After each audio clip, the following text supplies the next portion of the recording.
Hi hello welcome back to our channel. இன்றைக்கி சூப்பரான தக்காளி சட்னி எப்படி செய்கிறது நான் வீடியோ பார்த்துடலாம். நான் ஒரு 3/4 கிலோவுக்கு தக்காளி எடுத்திருக்கேன். அது நல்லா ஃபைன் பீஸாக கட் பண்ணி கனமான தவாவில் போட்டுக்கோங்க. தேவையான அளவு மஞ்சள்தூள், உப்பு எல்லாத்தையும் போட்டுட்டு சிம்மில் வச்சு வதக்கிக்கோங்க. தக்காளி நல்லா வதங்கி வரணும். தண்ணி எதுவும் ஆட் பண்ண வேண்டாம். அதுவே தண்ணி நம்மளுக்கு விடும். இப்போ பார்த்திங்கன்னா ஓரளவுக்கு தக்காளி லைட்டாக வதங்கியிருக்கு. நல்லா தண்ணியும் விட்டுருக்கு.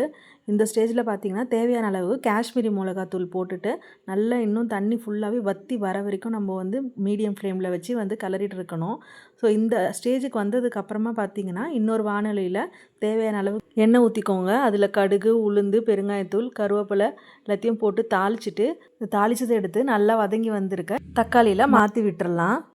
இப்போது நம்மளுக்கு தக்காளி சட்னி ரெடி ஆகிடுச்சு. இன்னும் தக்காளி சட்னி வாசமாக இருக்கிறதுக்கு வறுத்து வச்சுருக்க கடுகு, வெந்தயம் தூள் பண்ணி வச்சுருக்கேன். அது ஒரு 1/2 ஸ்பூன் மட்டும் ஆட் பண்ணிக்கோங்க. ரொம்ப ஆட் பண்ண வேண்டாம். ரொம்ப ஆட் பண்ணிங்கன்னா கசப்பு வந்துடும். அதனால் கொஞ்சமாக ஆட் பண்ணி பார்த்துக்கோங்க.